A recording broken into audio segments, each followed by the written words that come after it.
Estamos de volta aqui no Paideia, já com a presença do professor Jorge Vicente Valentim, do Departamento de Letras da UFSCar, que atua também junto ao Programa de Pós-Graduação em Estudos de Literatura da Universidade e é vice-presidente da Associação Brasileira de Professores de Literatura Portuguesa. Em 2016, o professor Jorge publicou o livro Corpo no Outro Corpo, Homoerotismo na Narrativa Portuguesa Contemporânea, que recentemente foi incluído entre os finalistas da edição 2017 do Prêmio Jabuti, na categoria Teoria e Crítica Literária. Jorge, muito obrigada por estar comigo aqui hoje, é um prazer, ainda mais nesse momento que a gente comemora e tem essa grande oportunidade de falar sobre o livro. Bom dia a todos. Eu que, na verdade, agradeço o convite e a oportunidade de poder estar aqui falando não só um pouco do livro, mas, sobretudo, também da pesquisa que acabou gerando este corpo no outro corpo, né, que foi o título que eu coloquei no trabalho. Então, enfim, eu aqui agradeço o convite de poder estar aqui partilhando um pouquinho das minhas inquietações, porque muito do que está aqui também são inquietações, são interrogações, perguntas e que às vezes elas podem ter respostas ou não, enfim. Uhum. Uma parte delas a gente vai tentar alcançar aqui hoje. A gente vai falar bastante do livro, também da sua trajetória de pesquisa como um todo, mas eu queria, antes de escrever um livro, num contexto mais amplo, dos estudos sobre gênero na literatura. Queria que você falasse um pouco desse campo, quais são os objetivos e também por que estudar gênero na literatura. Os estudos de gênero hoje no Brasil, quer dizer, eles estão extremamente difundidos em várias áreas do saber, das humanidades, sobretudo, não só na área de literatura, mas na área de educação, de filosofia, psicologia, ciências sociais, inclusive, né? Então, a incorporação desse estudo dentro da literatura, no meu caso específico, vem a partir do meu trabalho com a literatura portuguesa, né? E isso é uma coisa assim, extremamente interessante, porque dentro da literatura brasileira nós já temos uma fortuna crítica consolidada, né? Com pessoas e pesquisadores e professores das mais variadas partes do país que já têm um trabalho sólido, né, em cima das questões de gênero. Mas o mais interessante é que, em relação à literatura portuguesa, afinal de contas, nós partilhamos a mesma língua em comum, não é? Há um certo trabalho, mas quase todos eles muito direcionados para o trabalho de poesia, não é? E foram exatamente dois professores da Universidade de São Paulo, dois grandes amigos, e que, de uma certa maneira, eles também contribuíram para a consolidação, para a sedimentação desses estudos no Brasil. Foram eles que plantaram a semente, disseram, várias vezes falaram: Jorge, alguém precisa trabalhar com essas questões na ficção portuguesa, porque é uma realidade nossa, é uma realidade também dos estudos literários dentro do Brasil, que alguém discuta isso dentro do campo da ficção, dentro do campo da narrativa. Não é? E eu achava aquilo uma coisa assim, que não estava assim nos meus primeiros planos, não é? E aí, quando eu parei para começar a pesquisar e levantar dados, eu descobri que ali havia um manancial muito grande de pesquisa, né? Mas, para não fugir do assunto que você havia me perguntado, né, a relevância dos estudos de gênero hoje na literatura, eu acredito ser fundamental, porque é a partir da leitura, sobretudo, que o indivíduo entra em contato com o mundo e tem essa oportunidade de conhecer as diversidades e outras subjetividades, não é? E construir uma paleta, uma gama de lentes com as quais ele pode utilizar para se relacionar com o mundo e para enxergar o mundo, não é? Afinal de contas, felizmente, né, não somos todos iguais, graças a Deus. Porque eu acho que se fôssemos todos iguais, o mundo seria uma chatice. Chato, né? Seria chato demais. Né? E, enfim, eu acho que nesse ponto, me parece que os estudos de gênero entram com um contributo muito grande, quer dizer, de compreensão, de formação de novos leitores e de leitores conscientes e críticos, entendeu?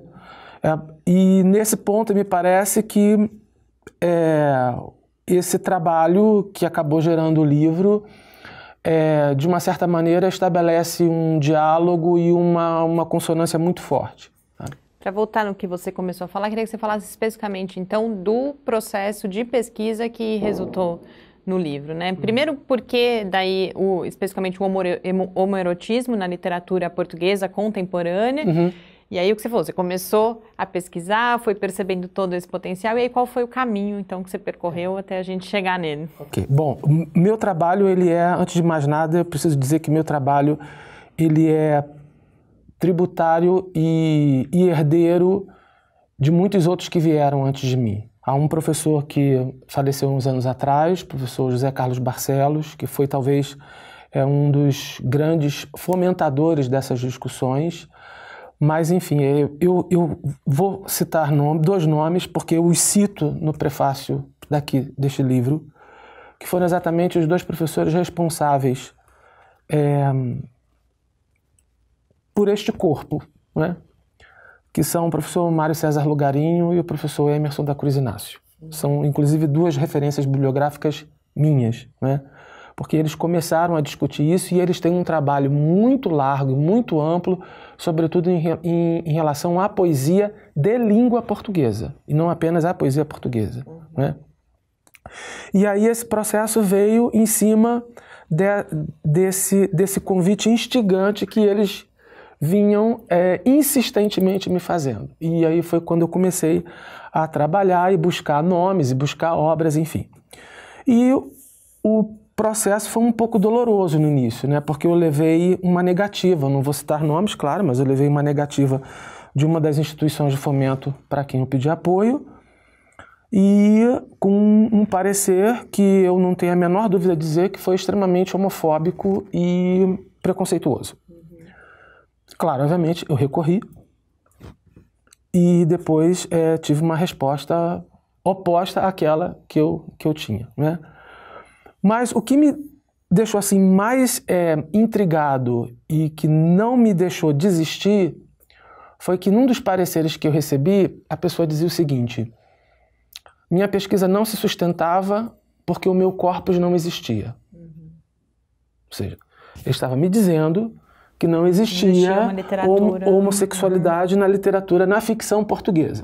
O que é uma grande bobagem, porque um conhecedor mínimo vai entender que existe sim, e eu comprovo isso aqui, né? Inclusive com fortes relações com a nossa literatura, inclusive, né? Isso que é bom que se diga, né? Mas, ao mesmo tempo, ele elogiava o meu corpus bibliográfico. Eu fiquei, oh meu Deus, como é que pode uma coisa dessa? Se o meu tema não existe, como é que ele está elogiando o meu corpus bibliográfico, que é exatamente aonde eu estou colocando? Então aquilo foi assim, não, a minha pesquisa tem fundamento e ela está correta.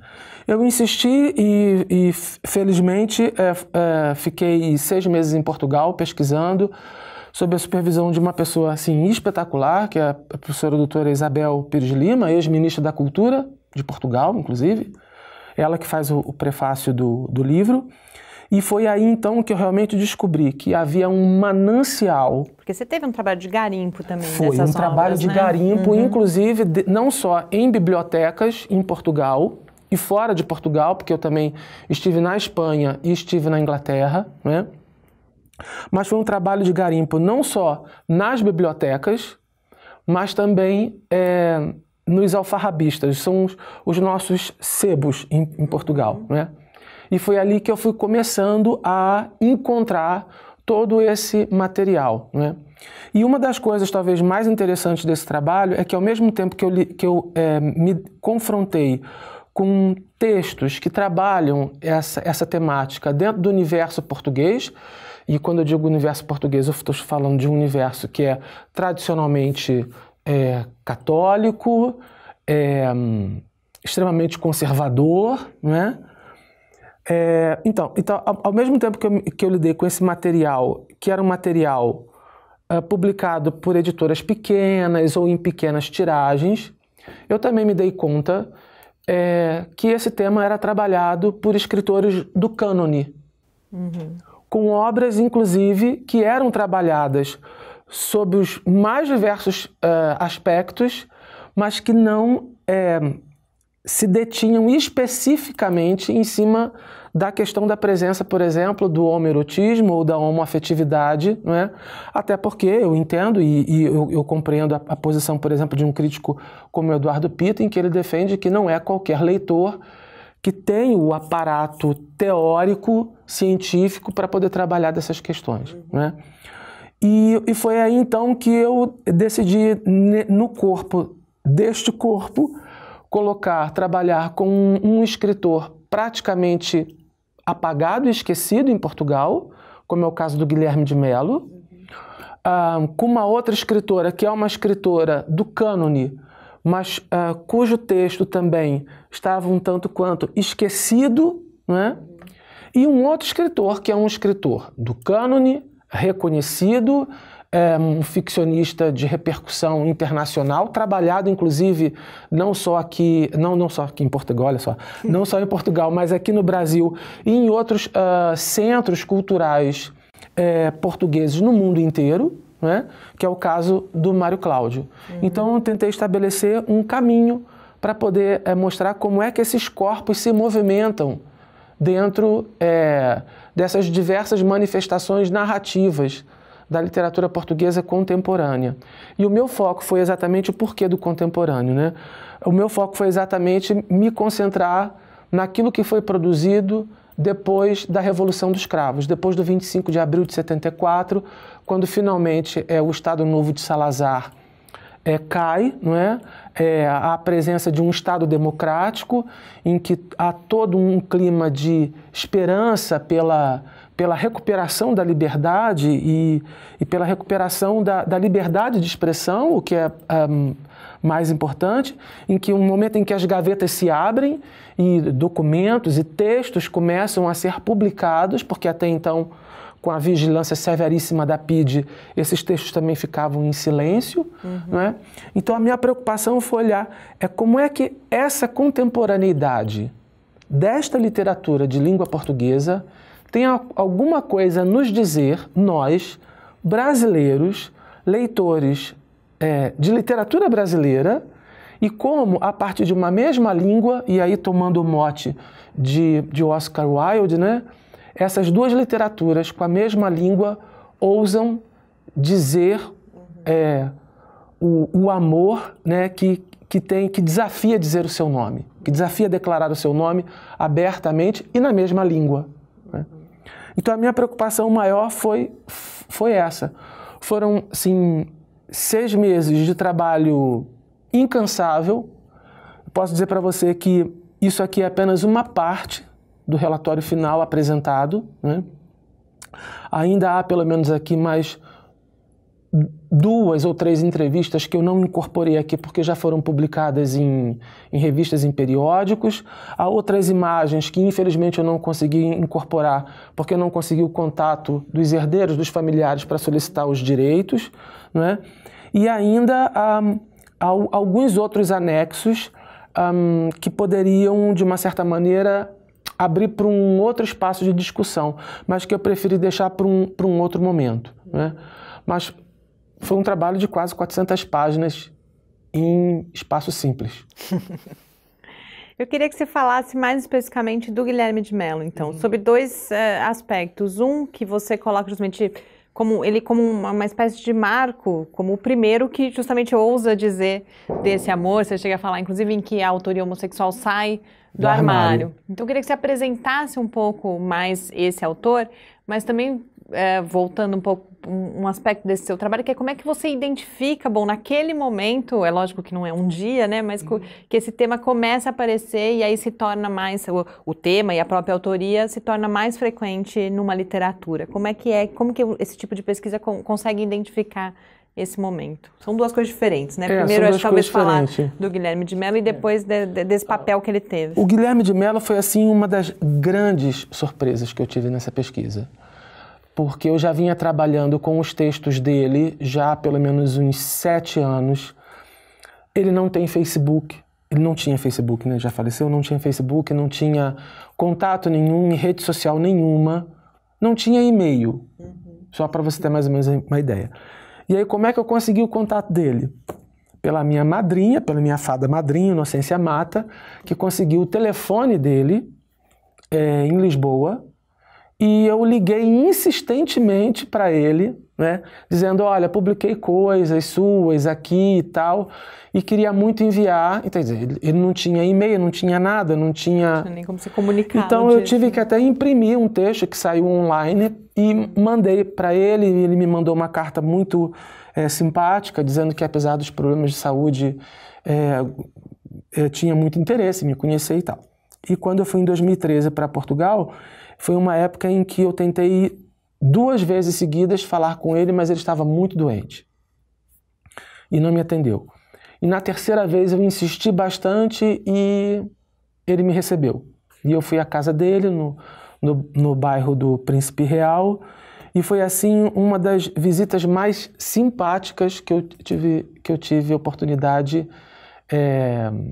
de fazer, e uma das melhores entrevistas assim, que eu tive a oportunidade de realizar. Falou abertamente de vários assuntos, de vários temas, comentou um detalhe delicado da vida dele, porque ele era português e radicado em Moçambique na época da guerra colonial, e ele tinha uma posição um tanto quanto ambígua em relação a isso. Quer dizer, ele era a favor da presença portuguesa em Moçambique, mas não era a favor nem do Estado Novo e nem do salazarismo.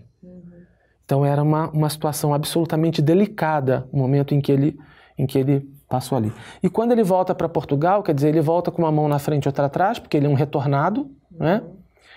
E quando ele volta para Portugal, ele começa tudo do zero, trabalhando no Diário de Notícias em Portugal, e é a partir daí em que ele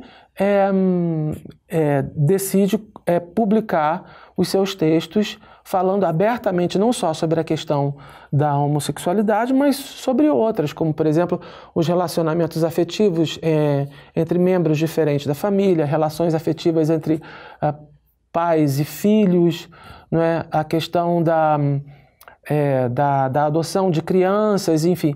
E tudo isso aparece nos textos dele.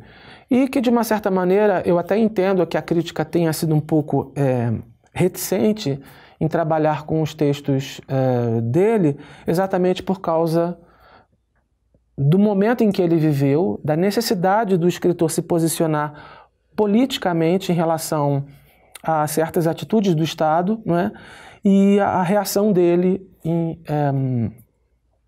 em virtude dessa turbulência política que Portugal vivia em relação. No final da década de 70. Isso, exatamente, exatamente. Ele, na verdade, foi assim, como ele sempre falava, ele diz isso num livro dele, no Gaivota, né? Que ele diz que ele, durante os anos 80, em Portugal, foi a bicha de plantão. Durante os anos 80 e 90, foi a bicha de plantão. Havia um programa de televisão, ele era convidado. Havia um programa de rádio, quem falava ele era convidado, exatamente. Porque ele aparecia publicamente com o companheiro dele. Então ele, na verdade, não estou aqui entrando no mérito da questão do posicionamento político e ideológico dele, né?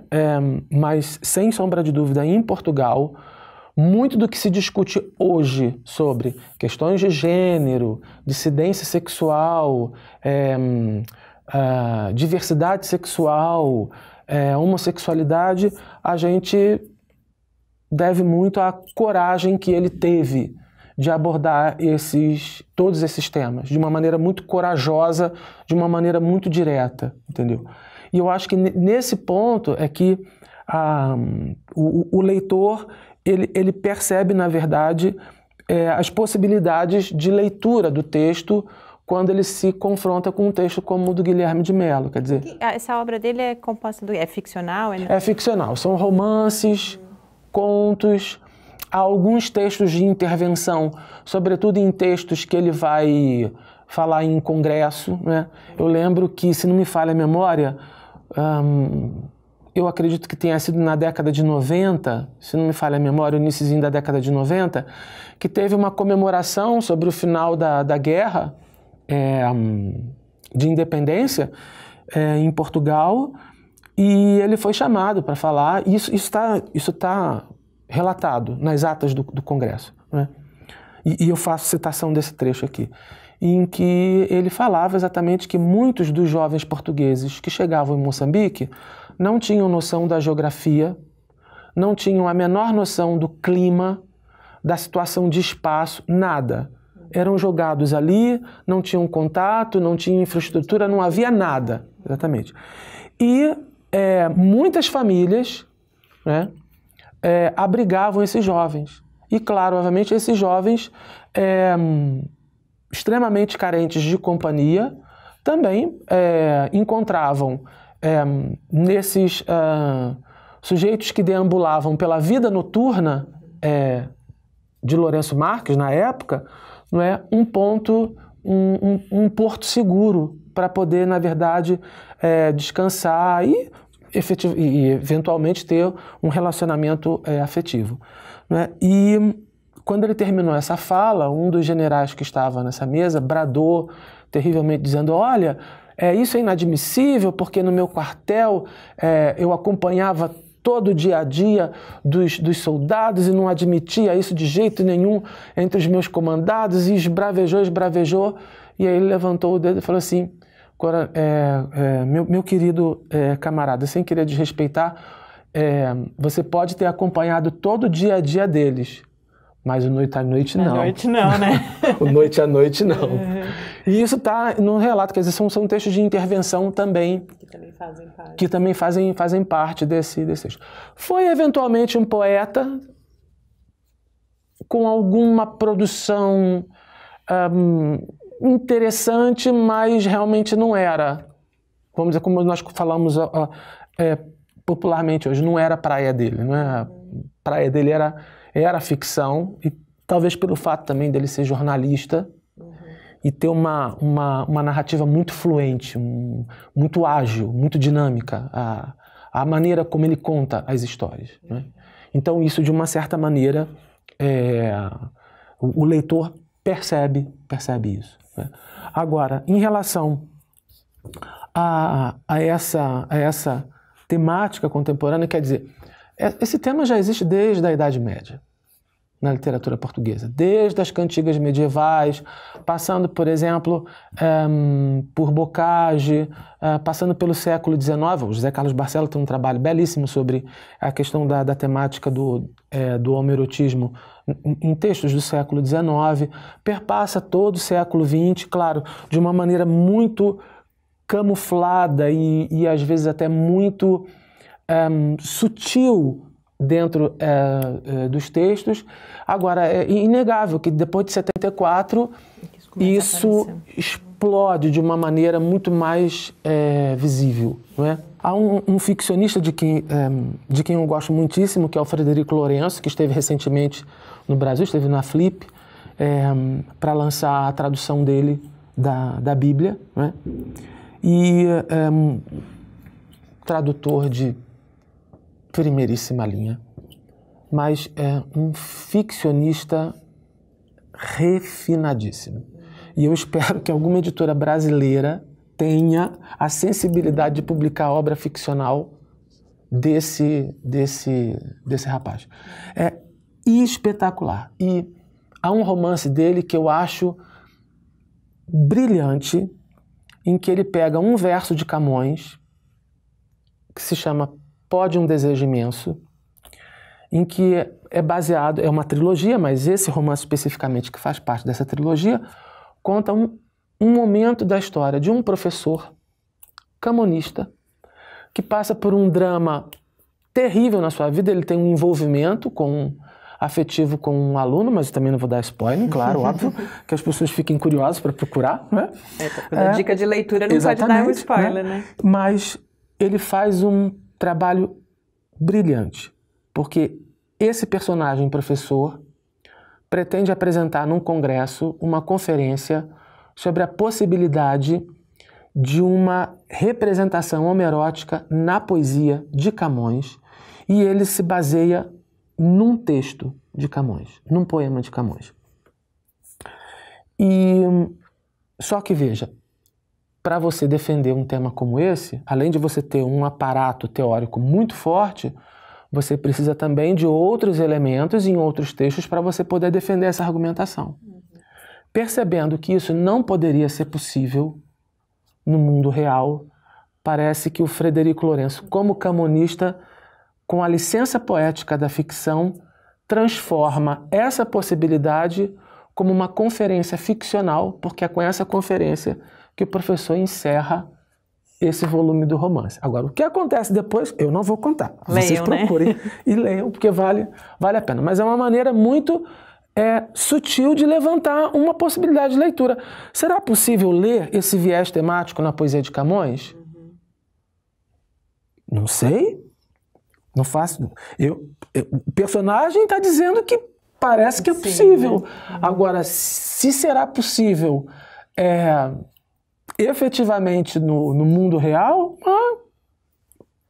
não sei, mas a interrogação está lançada, né? A interrogação está lançada, enfim. Mas você está compreendendo, é uma maneira diferente com que a contemporaneidade trabalha com o cânone. Ou é aquilo que nós costumamos muito chamar hoje em dia, que são as possibilidades de leituras queer do cânone, né? E de uma certa maneira tirar um pouco daquele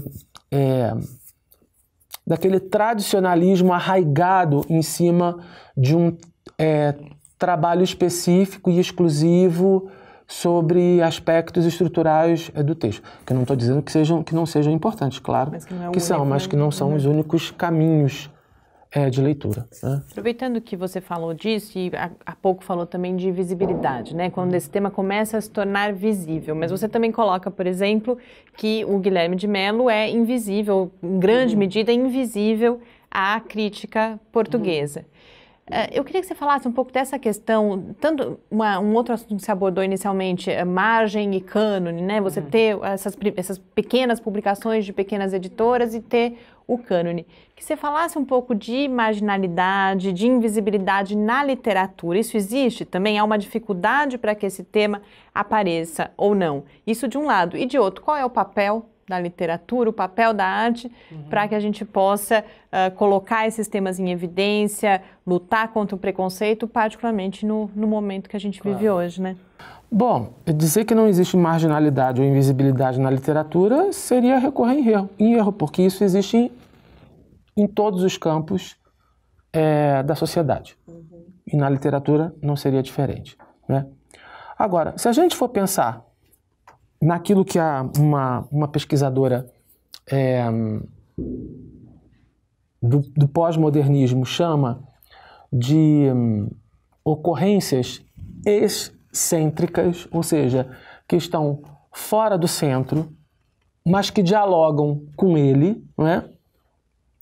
A gente pode pensar assim na possibilidade da literatura oferecer esses caminhos de rasura em cima de silêncios, em cima de invisibilidades, em cima de marginalidade, né? Não estou querendo dizer com isso que não seja importante estudar os escritores ou as obras canônicas, né?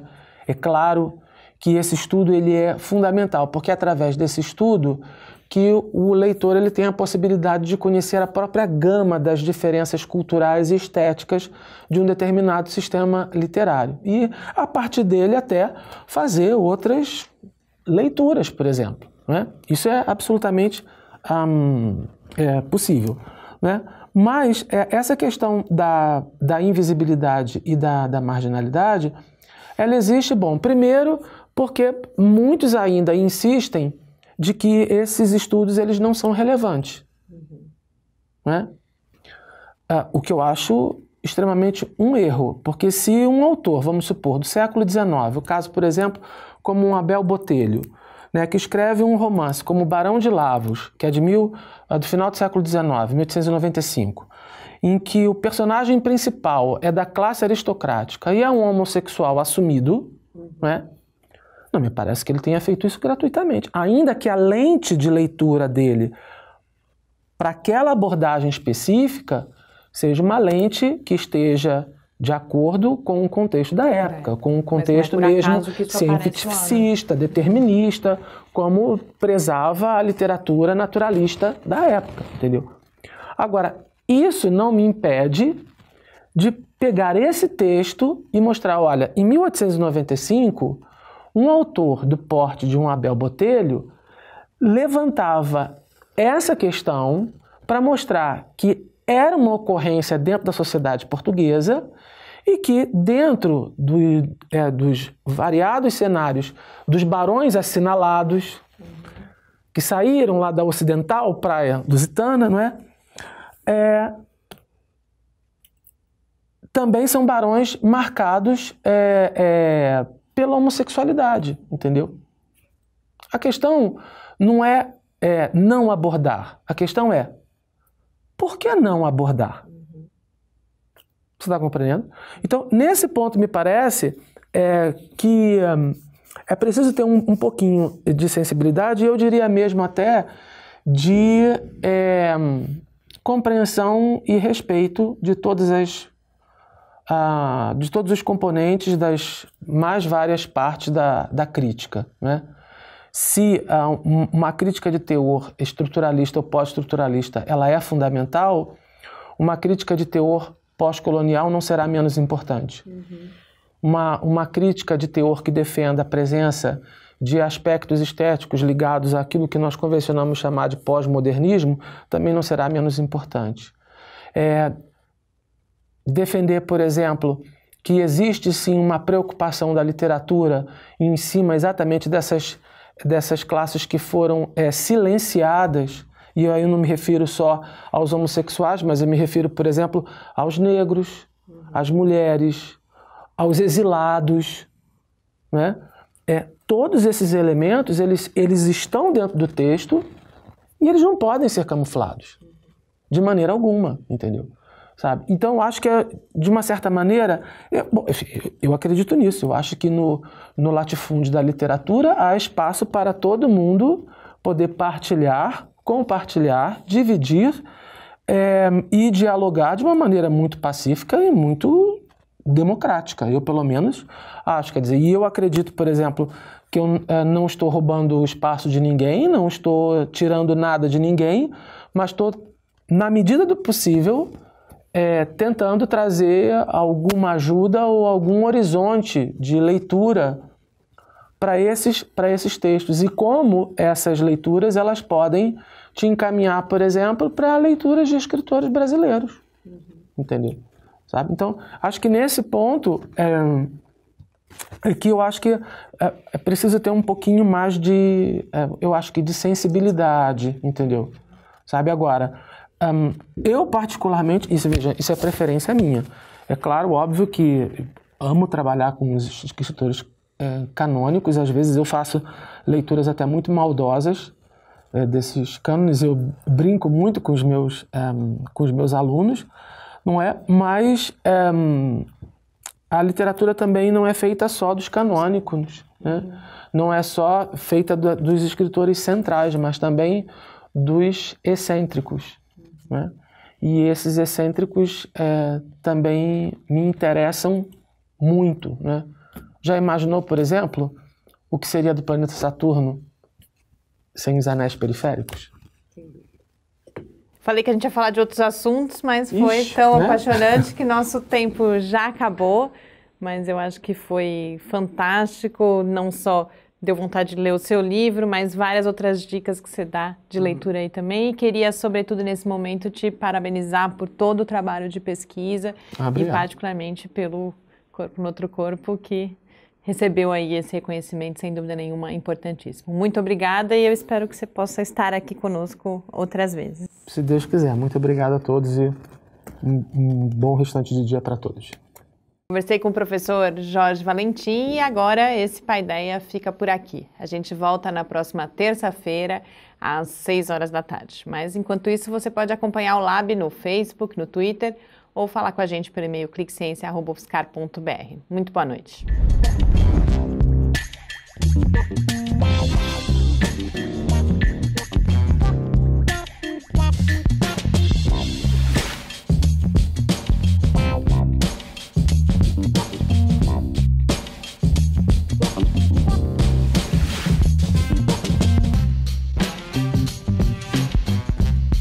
Obrigada.